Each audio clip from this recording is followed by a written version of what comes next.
Appreciate everybody coming tonight. I've been working on a new manuscript called Wild Wreckage, which is taken from a James Dickey poem, Cherry Log Road, which is a very well-known poem. And so I wanted to read some of these new poems. And the first one is called The Last Days of My Friendship with Sean M. And I left off his last name because I didn't want Sean to get in trouble if he's still out there. But I had this neighbor when I was a kid named Martin Turner, and he was just the meanest man in the entire world. And he lived next door to me and directly across from Sean. And this is the poem called The Last Days of My Friendship with Sean M. Martin Turner was the ornery neighbor of my entire childhood, and it would be years before I could pay him back for all the misery he caused with his cranked-up ugliness and calling the cops each time we played baseball in the street. If we were too loud with our water balloon fights or kicked the can, the cops would roll slowly down the street like a bull shark, sniffing the pavement for what wasn't right.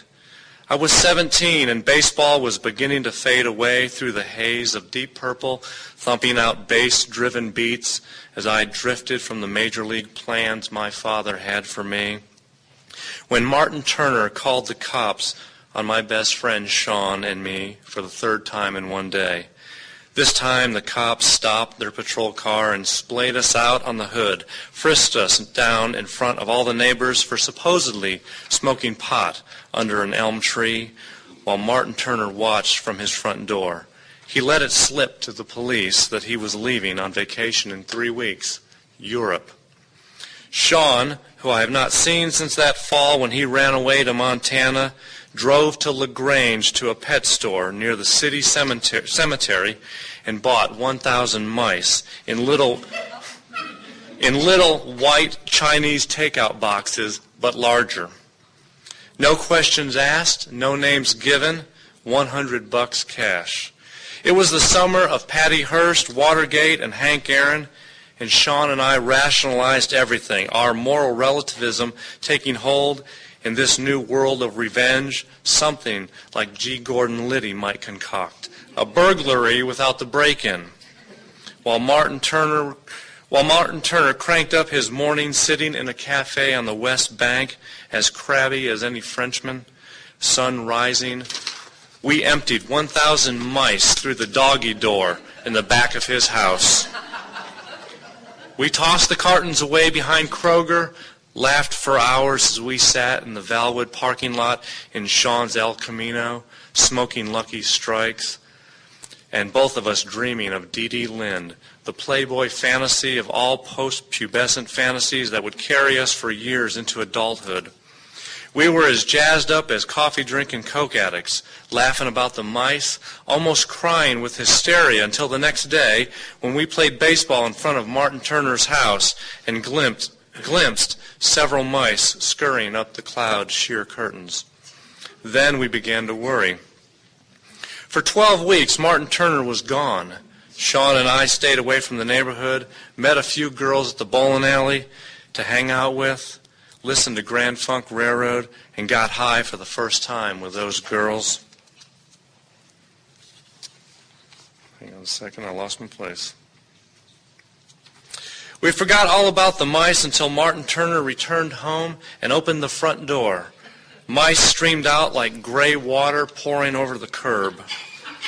The mice had eaten through everything like termites sawing off coffee table legs. Sawdust and wood chips were scattered throughout the house. The electrical wiring was pulled out of the walls, and sheetrock had Swiss cheese holes gnawed in it like a Tom and Jerry cartoon. The stench of urine seeped into the street, and that was the end of baseball. Sean and I stopped trying to make the team, stopped dreaming of the talent scout rolling down the street and sensing the pure love of the game bouncing around in our hearts. Instead, the TV crews reported a freak infestation, and the insurance adjuster declared the house a total loss, as the mice had burrowed into the bath towels, into the mattresses, cupboards, sofa cushions, into the walls, anywhere they could hole up in the dark to breed. Fumigated, the interior was ripped out and replaced. Every stick of furniture, every picture, every string of carpet, every cheap piece of linoleum, every saved and treasured memento, cup of coffee, bar of soap, every piece of Tupperware, book, scrap of personal paper in every desk drawer, his wife's urn. Every damn thing in Martin Turner's house was thrown out into 5 large industrial dumpsters, spread eagle in his front yard like coffins for whales. Shovelfuls of dead mice, little hot dogs with tails, were tossed out, filling one dumpster. The police investigated for foul play. Each day when the patrol car eased down the street, there was no baseball being played, just a neighborhood of kids standing across the street, watching men in hazmat suits bringing out the remnants of a cantankerous life. When asked, I said, his house always smelled like that, like boiled cabbage and streakoline. The entire house was rebuilt by late autumn, and in the winter he sold his mansion of crabbiness and moved away to live with his daughter in Omaha. Years later, I heard that Sean got busted, did a little time. A rumor floated around like ash wood smoke that he was dead. I hope that wasn't true, that he was really a general manager at a Toys R Us, sitting behind a desk in a comfy leather chair, pulling in a few bucks, and maybe at night sitting on a leather sofa with his little boys watching a baseball game together on a big screen television. Somewhere in Omaha, Nebraska, Martin Turner survives. Someplace where there is more land and the boys with dreams can play baseball in a beautiful, lush green field, where mice burrow deep underground, where young boys can play in the road and no one can hear them for a mile away, and no child or young man has to wait on his dreams to blossom. Someplace where he doesn't have to worry about a goddamn thing.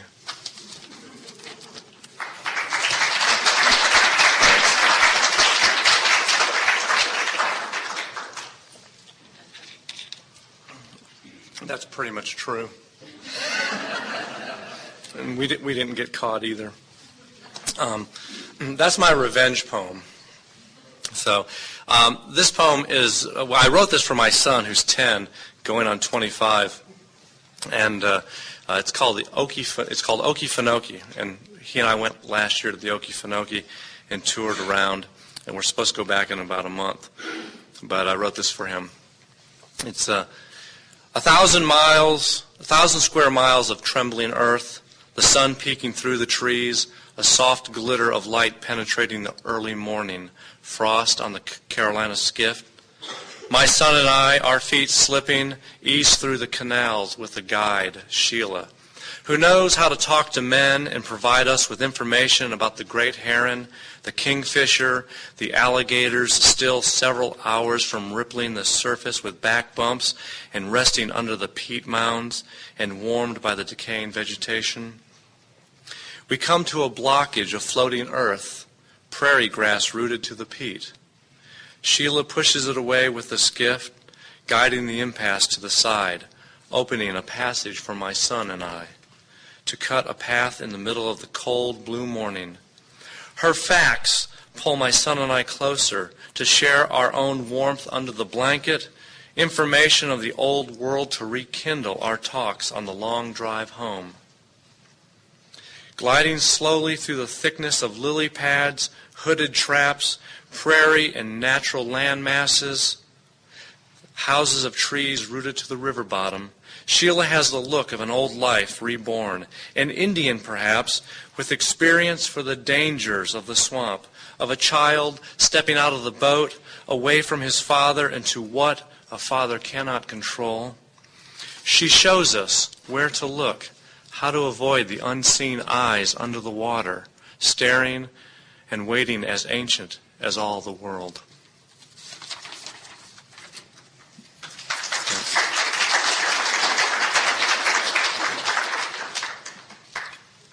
Fred Chappell read here about 4 years ago, and he started with a poem from his new book called Backsass, and the opening line in the poem is simply hello. And when he said that, everybody responded back hello to him, which was part of his joke.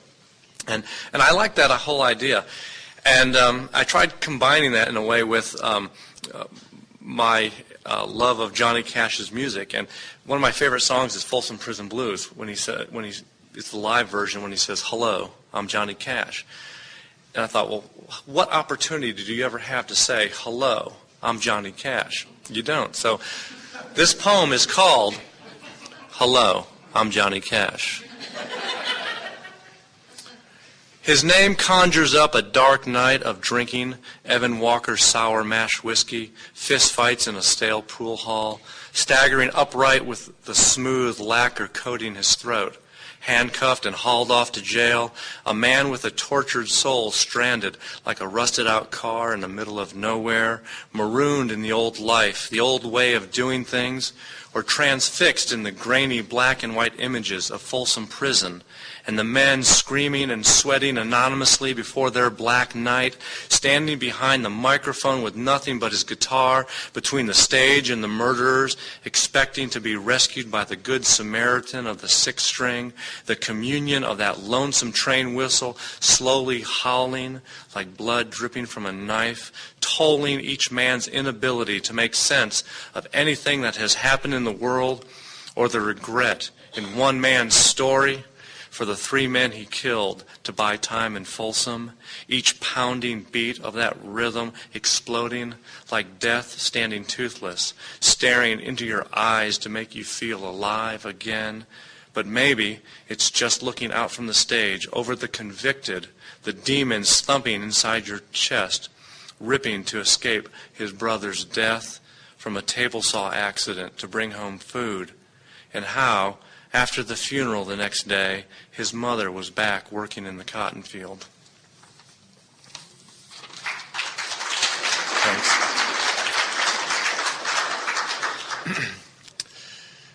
I always liked Monty Python and its kind of quirkiness, and this is based on a skit Monty Python did, and this is called Monty Python's Flying Circus Poem. There's a Monty Python skit where the funniest joke in the world is folded up into a little piece of paper, and when it's read, the reader falls over dead. Everyone who reads the joke knows he's going to die, that the joke will kill them, yet they secretly believe, maybe it won't kill me. Even those who are certain of the finality of reading the joke cannot resist thinking, I must read this funny joke. I must see what this joke is all about. Certainly, I am stronger than this dark humor. This is that poem, the one that will kill you. But you won't die today. Someday you will die, and as you slam into the back of a pickup truck at 90 miles per hour, or fall off the face of a rocky cliff, or slip on a banana peel and hit your head on the icy steps in the old folks' home, as your eyes slowly close and your body relaxes into your last breath, the sound of 1,000 violins will begin to play, and a black veil will slowly descend over your consciousness, and you will think, so, this is the end. I could have lived forever if it wasn't for that poem. It was that poem. I should have never read that damn Monty Python poem.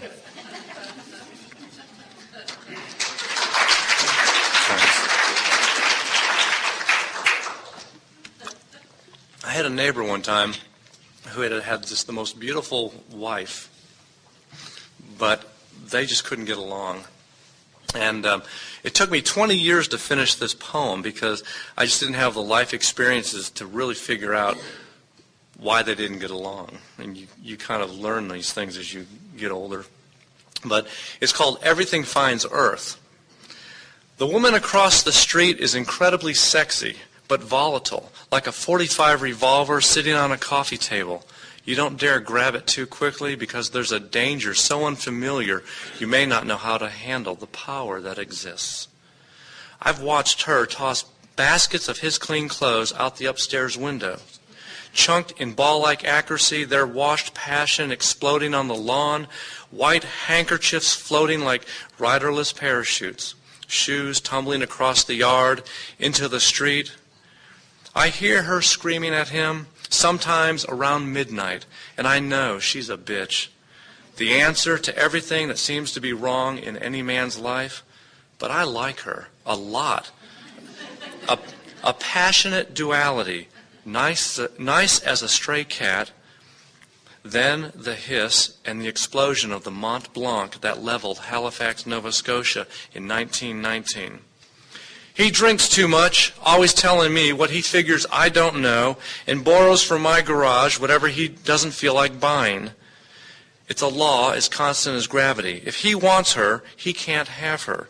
And if she wants him to agree with her opinion, he'll disagree just to annoy her. I've seen the look in his eyes. The next time she pitches his wardrobe to the greens, he'll help her discover nature's first law, then run out of the house screaming, "She's trying to fly again. She's trying to fly. Take her away." The police will report housework denying gravity. In all honesty, she's not the kind of girl I'm looking for, but no matter how pleasant he tries to be, I still want to smash him in the head with a hammer. Snatch up his wife, then call him on the phone at 2 a.m. Guess what? Pie glue, Flash Gordon soup. I want to marry Mary Lou. I wait an hour, let him ease back into a comfortable REM position. Then call again. Lard casserole with grape Kool-Aid. I've tied the house down with ropes. An hour later he yells, "Just keep her!" The phone slams.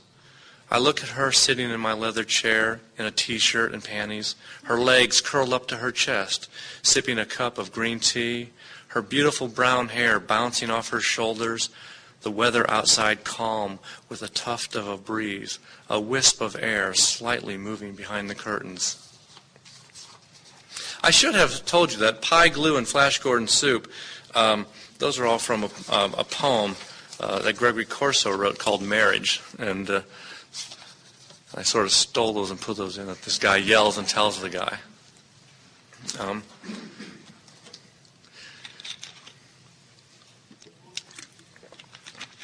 This next poem is a poem about identity and how, I guess every kid always wants to do this. They want to be somebody else. They want to have a different family. They want to have a different name, be a different person, live somewhere else.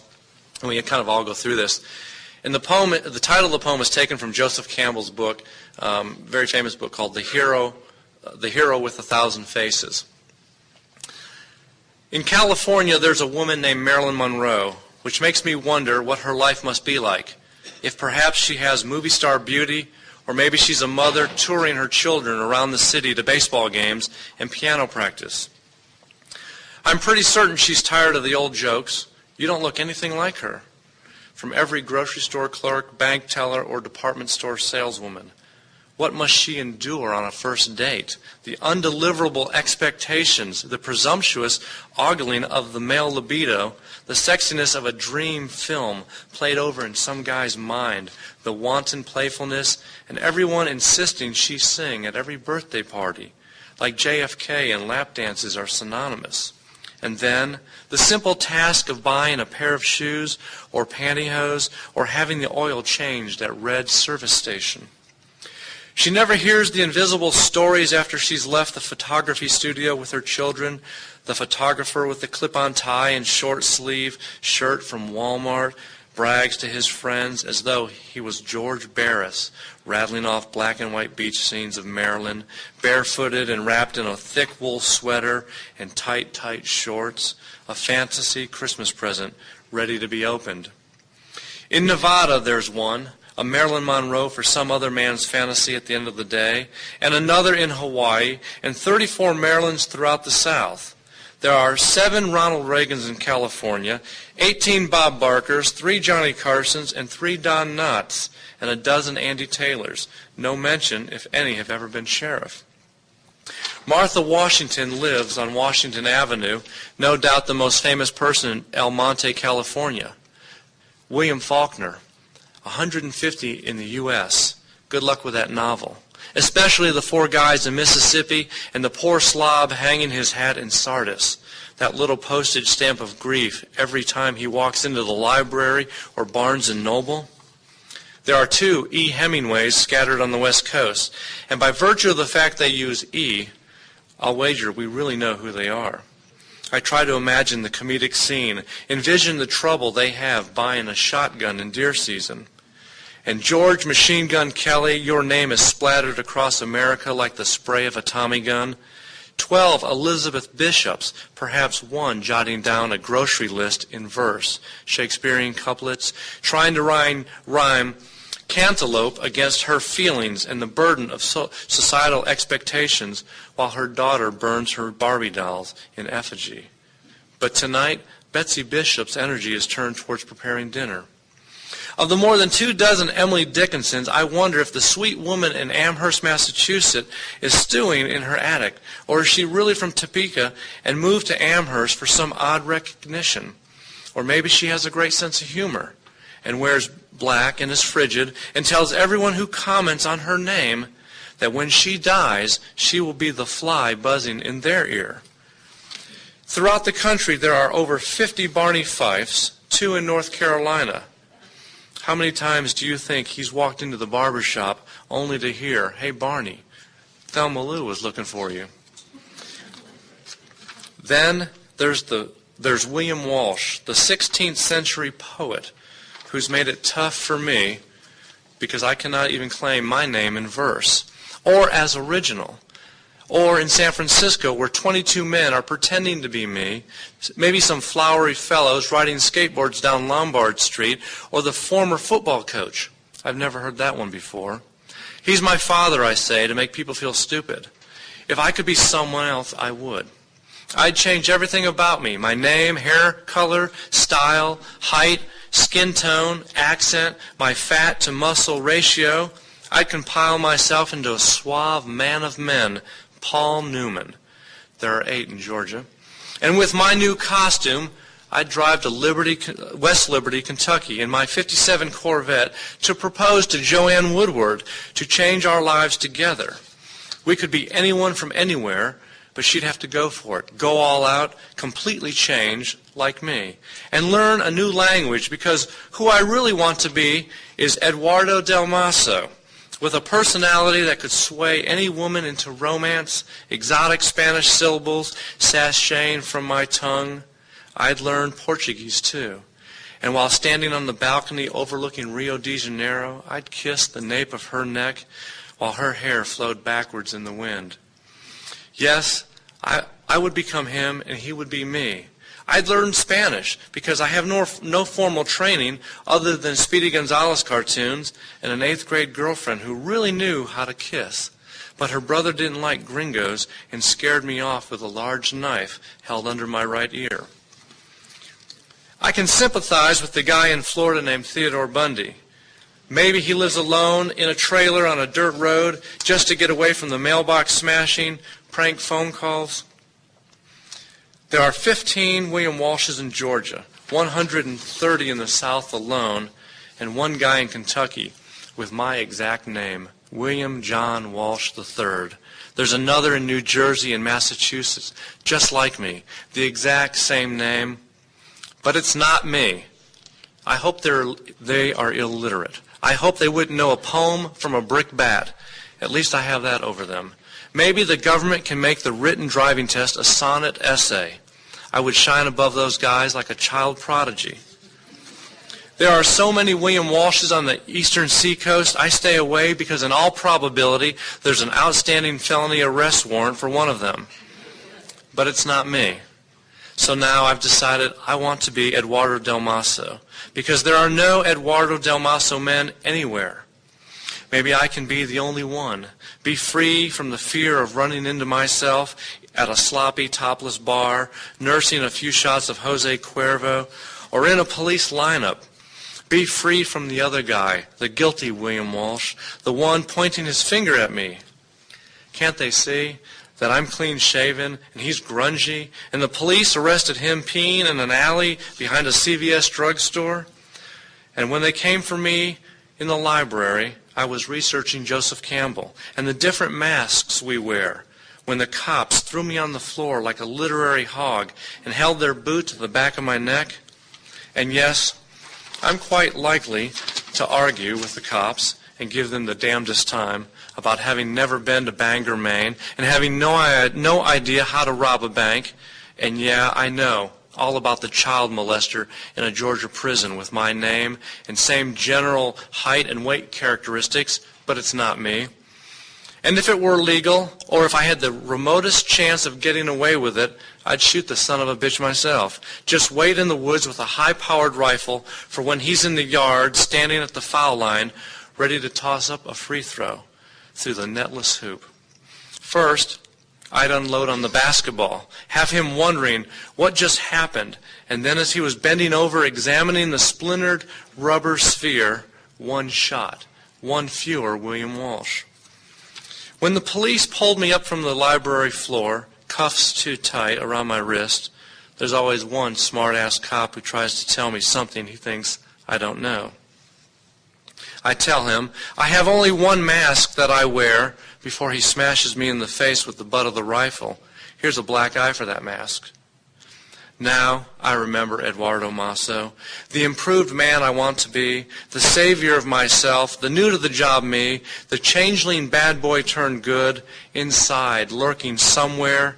But there's already a man named Eduardo Masso, a tennis player from Argentina. A man I should have remembered, who played Jimmy Connors 20 years ago at the AT&T tournament. I sat in the fourth row, center net, and though I loved Connors, the gritty hero, I cheered for Masso, the southpaw with Adonis hair, because really, would one more victory have changed Jimmy Connors' life? But what it would have done for Eduardo Masso and me to defeat the greatest, we could have been something. So here I am on a Thursday, the winter chill beginning to lift on a rainy afternoon, and I'm thinking about my parents and how I want a new name, a new identity, and why they didn't have the forethought to bless me with originality. Because now all I really want to be is Eduardo Masso with wild wreckage hair, bouncing and flowing with abandon into a new life, a sexy swagger of confidence of the man I really should have been all my life, into the only life I've been given, name and all its crude history dragging behind. There are times when I don't feel so awful because out there scattered across the country are 648 guys with a legacy they cannot live up to. George Washington. None having crossed any river of significance into anything new or worthy of remembrance, undetermined to be anything other than who they really are. I am simply me, a guy with a life, a story that is nothing to brag about, but at times good enough. Just a guy who signs the back of a paycheck with a signature indecipherable as anyone's life.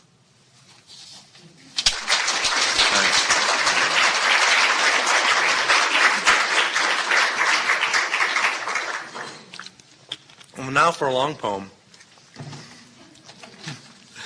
Let's see. I'm going to read something from The Conscience of My Other Being. How am I doing on time?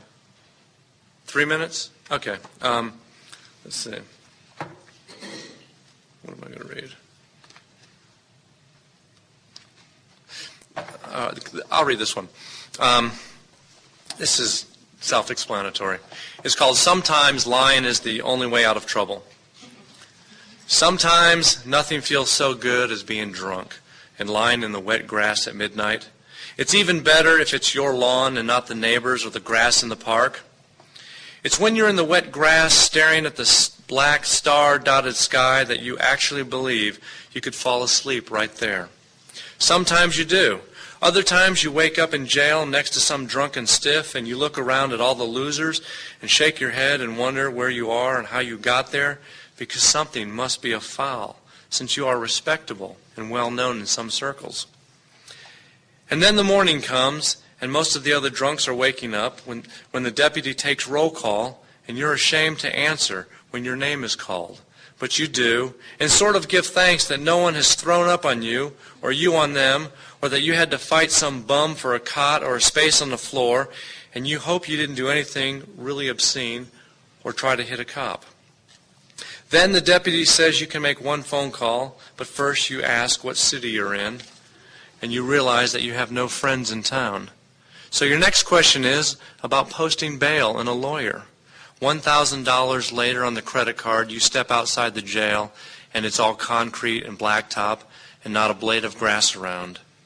You hop a taxi to the airport, a one-way coach ticket back to your postage stamp of civility, and you leave everything to the attorney. Then, standing in your front yard, you crank the mower and spend several hours manicuring the lawn, making sure each blade of grass is perfect, and when you're done, you're sweating a really good ass-busting sweat, and you think that maybe it was all a dream, and you begin to feel good about your life. Then, your wife walks outside with the portable telephone and says it's for you, someone from the Myrtle Beach Police Department. Thanks.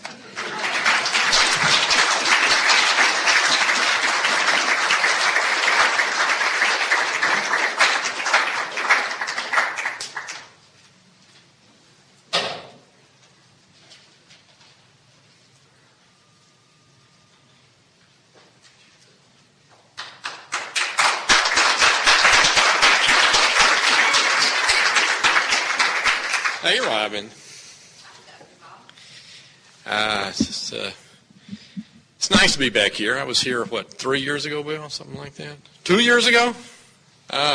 It's just, I wanted to come back so much, it just seemed like 3 years, you know. Nice to be here and see a lot of old friends, Lynn and Robin, and some students. I see students here, people who think they'll get a better grade. I'm very proud of Bill. He's an old student of mine. I don't think he would mind me telling you that. There's kind of a tradition in this business of teacher and student, and I'm very happy when occasionally one of my students does well, and Bill has, and doing good stuff. And I appreciate you letting me be part of your program here. Thank you, man. I was asked to read a couple of very old. The rumor was in the AJC that I have a new book out, and that's a big fat lie. Somebody got that wrong, and I hope that's not why I was asked here. Bill says it's not. But I was asked to read a couple of old poems that I haven't read in a long, long time, and I don't mind doing that, and I'm not going to read long, and after that, I don't know what to read because I don't know what you've heard and what you haven't. But Bill said at some point maybe you'd want to ask questions or something. I'd be happy to do that. This poem I'm going to read is a real downer. That's okay. What are all poems about, Austin? Death, right? This is the title poem of my second book. It's called In a U-Haul North of Damascus. And I always liked this poem, but I haven't read it in so very long because it is so stinking depressing. It's about a guy whose life just suddenly comes apart, and it comes apart rather suddenly for any number of reasons. We might rattle off a few. Problems with marriage, bad debts, alcoholism, problems with a job, miscarriage. That's enough, isn't it? All of these things sort of converging. And it gets him down, but he has an epiphany. This notion comes to him in his darkest moment. And his epiphany is this. His epiphany is, hey, I don't have to take this. And his idea is, I'll just walk down here to the BP station and rent myself a U-Haul truck. And I'll drive it back, and I'll back it into the driveway and get out. And everything I want to take with me, I'll just put into the back of the truck, and everything I want to leave, I'll just leave in the house. And so this is what he does. And in the poem, he's driving down West Georgia, south toward Florida, a sort of new state. And he's getting tired. He's wondering where he is, and maybe looking for a motel or something. And this road sign goes by, and it says Damascus, Georgia. And he says, oh, wow, nowhere. Nowhere to stop here. But luckily he sees this empty field that these truckers have turned into a makeshift rest stop, and he pulls up beside these big rigs, and he cuts off the engine. He's just going to rest. He's going to sleep for the night. But he can't really go to sleep because what's happened to him sort of nags back at him, and he can't rest, and he sort of starts to, curse. And then he's sort of, what he says is sort of a half curse and half prayer. Lord, how did I get into this mess, et cetera, et cetera, et cetera. And this is what he says. It's a poem that opens up in 3 short little parts. In a U-Haul north of Damascus. Lord, what are the sins I've tried to leave behind me? The bad checks, the workless days, the scotch bottles thrown across the fence and into the woods, the cruelty of silence, the cruelty of lies, the jealousy, the indifference. What are these on the scale of sin or failure, that they should follow me through the streets of Columbus, the moon-streaked fields between Benevolence and Cuthbert, where dwarfed cotton sparkles like pearls on the shoulders of the road? What are these that they should find me, half lost, sick and sleepless, behind the wheel of this U-Haul truck, parked in a field on Georgia 45, a few miles north of Damascus? Some makeshift rest stop for 18-wheelers where the long white arms of oaks slap across trailers and headlights glare all night through a wall of pines. In part 2. What was I thinking, Lord? That for once I'd be in the driver's seat, a firm grip on direction? So the John boat muscled up the ramp, the Johnson outboard, the bent frame of the wrecked Harley chained for so long to the back fence, the scarred desk, the bookcases and books, the mattress and box springs, a broken turntable, a Pioneer amp, a pair of 3-way speakers, everything mine I intended to keep, everything else abandoned. But on the road from one state to another, what's left behind nags back through the distance. A last word rising to a scream, a salad bowl shattering against a kitchen cabinet, china barbs spiking my heel, blood trailed across the cream linoleum like the bedsheet that morning long ago, just before I watched the future miscarried. Jesus, could the irony be that suffering forms a stronger bond than love? And in part 3, the sun comes up next morning. Now the sun streaks the windshield with yellow and orange, heavy beads of light drawing highways in the dew cover. I roll down the window and breathe the pine air, the after scent of rain, and the far-off smell of asphalt and diesel fumes. But mostly pine and rain, as though the world really could be clean again. Somewhere behind me, miles behind me on a 2-lane that streaks across West Georgia, light is falling through the windows of my half-empty house. Lord, why am I thinking about this? And why should I care so long after everything has fallen to pain, that the woman sleeping there should be sleeping alone? Could I be just another sinner who needs to be blinded before he can see? Lord, is it possible to fall toward grace? Could I be moved to believe in new beginnings? Could I be moved? Who knows? Maybe he had a U-Haul. Now I don't know what to do. I have a new poem that I want to read. Maybe a couple more poems. Yeah, that one's a downer. I'm sorry about that.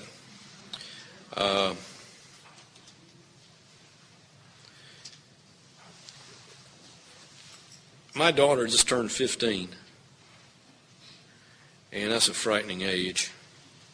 And you wonder about the world and how your children, how your child will manage to defend herself against all the evil out there. It's a big ocean, Nemo, as you know.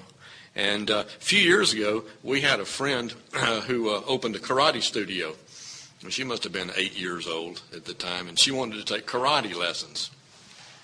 So I'm saying, whatever, you know. And she goes and takes these karate lessons, and she loves it. And she's just wonderfully agile, just terrifically agile. Should be a dancer. And she was the only girl in the class, and the boys hated it. because she could do everything. And they gave her fits. And I got a poem out of it about a year ago. Just came out in a little magazine in Ireland. It's called, they had this big heavy bag that they work out on, and everybody stands in line while, someone individually works out with the instructor. And this is about my daughter working. It's called My Daughter Works the Heavy Bag. A bow to the instructor, then fighting stance, and the only girl in karate class faces the heavy bag. Small for 5th grade, willow-like, says her mother. Sweaty hair tangled like blown willow branches. The boys try to ignore. They fidget against the wall, smirk, practice their routine of huff and feint. Circle, barks the instructor, jab, circle, kick, and the black bag wobbles on its chain. Again and again, the bony jewels of her fist jab out in glistening precision. Her flawless legs remember arabesque and glissade. Kick, jab, kick, and the bag coughs rhythmically from its gut. The boys fidget and wait. Then a whisper somewhere, a laugh, a jeer. She circles the bag, jab, jab, jab, flushed, jaw set, huffing with her punches, huffing with her kicks, circles to her left and glares, but only at the bag, alone, in herself, to her own time, in her own rhythm, honing her blocks and feints, her solitary dance, having mastered already the first move of self-defense.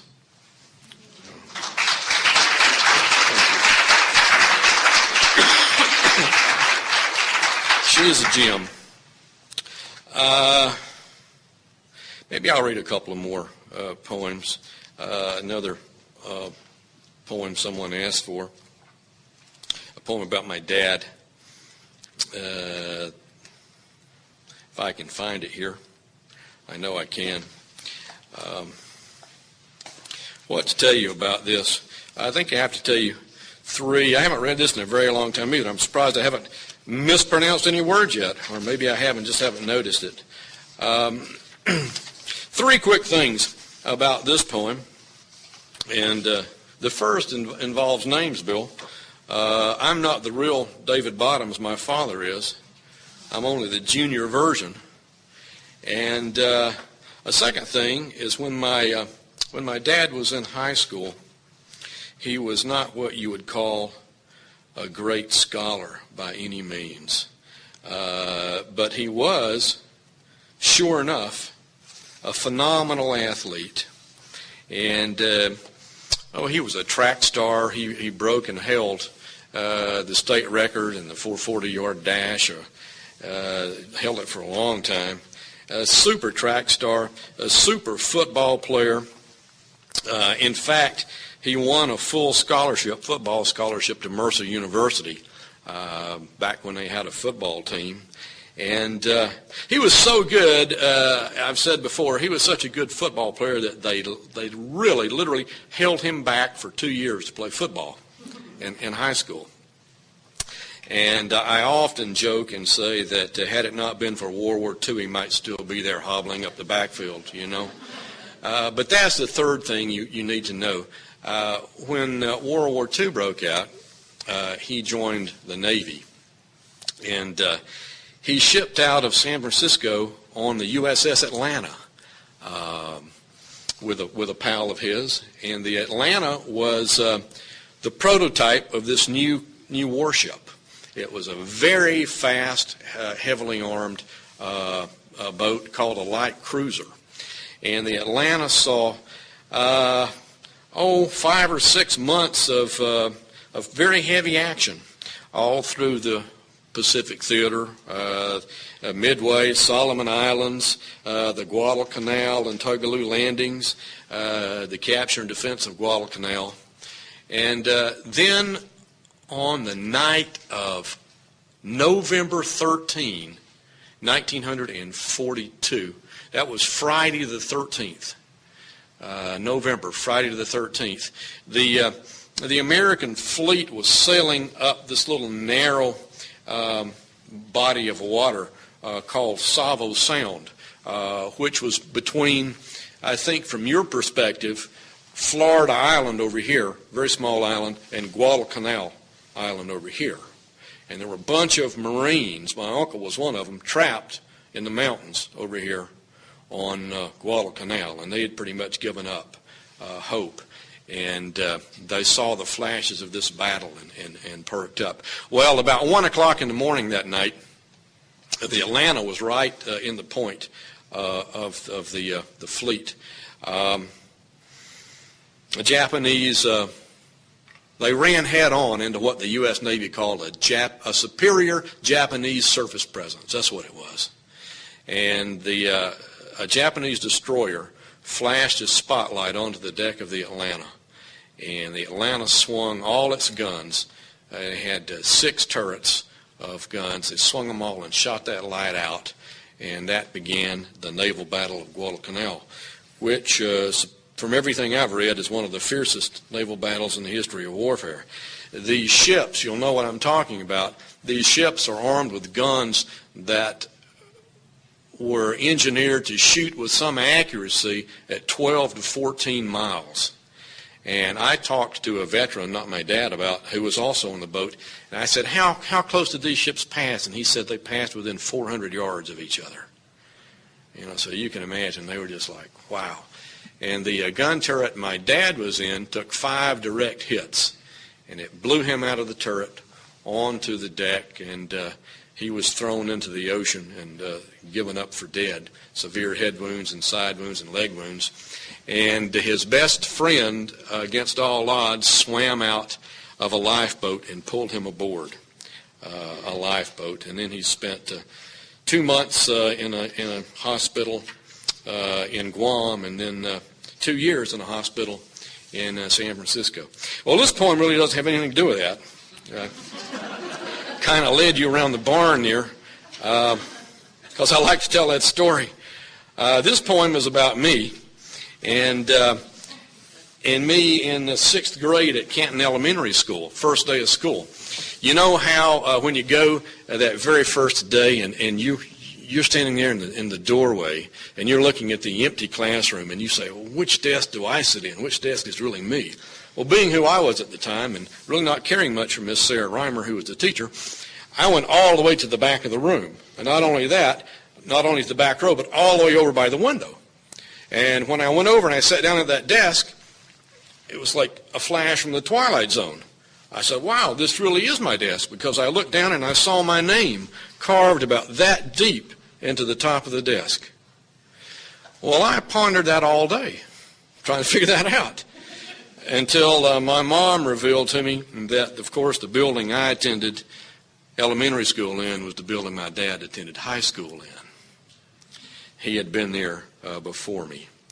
Well, I remembered that years and years later in sort of an alcoholically induced state of nostalgia. And I got the notion that maybe that really was my desk. And I had a certain moral claim to that desk that was greater than the legal claim exercised by the Cherokee County Board of Education.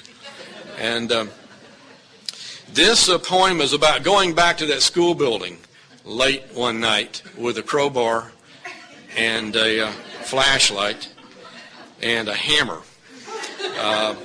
to claim for my own what no doubt some higher authority meant for me to have. And it's just simply called the desk. Under the fire escape, crouched, one knee in cinders, I pulled the ball-peen hammer from my belt, cracked a square of window pane, the gummed latch, and swung the window, crawled through that stone hole into the boiler room of Canton Elementary School, once Canton High, where my father served 3 extra years as star halfback and sprinter. Behind a flashlight's cane of light, I climbed a staircase, almost a ladder, and found a door. On the second nudge of my shoulder, it broke into a hallway dark as history, at whose end lay the classroom I'd studied over and over in the deep obsession of memory. I swept that room with my light. An empty blackboard, a metal table, a half globe lying on the floor like a punctured basketball. Then followed that beam across the rows of desks, the various catalogs of lovers, the lists of all those who would and would not do what, until it stopped on the corner desk of the back row, and I saw again, after many years, the name of my father, my name, carved deep into the oak top. To gauge the depth, I ran my finger across that scar and wondered at the dreams he must have lived as his eyes ran back and forth from the cinder yard below the window to the empty practice field, to the blade of his pocket knife, etching carefully the long, angular lines of his name. The dreams he must have laid out, one behind another, like yard lines in the dull pre-practice afternoons of geography and civics, before he ever dreamed of Savo's Sound or Guadalcanal. In honor of dreams, I sank to my knees on the smooth oil floor and stood my flashlight on its end. Half the yellow circle at the under edge of the desk, the other threw a half moon on the ceiling, and in that split light I tapped the hammer easy up the overhang of the desktop.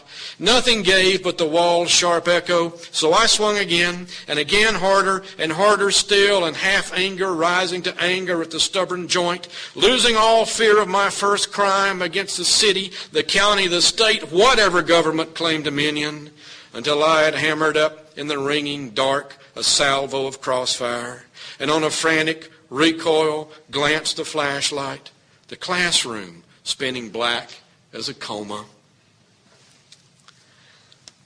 I've often pictured the face of the teacher whose student first pointed to that topless desk, the shock of a slow hand rising from the back row, their eyes meeting over the question of absence. I've wondered, too, if some low authority of the system discovered that shattered window, and finding no typewriters, no business machines, no audio-visual gear missing, failed to account for it, so let it pass as minor vandalism. I've heard nothing, and rarely do I fret when I see that oak scar leaning against my basement wall, though I wonder what it means to own my father's name.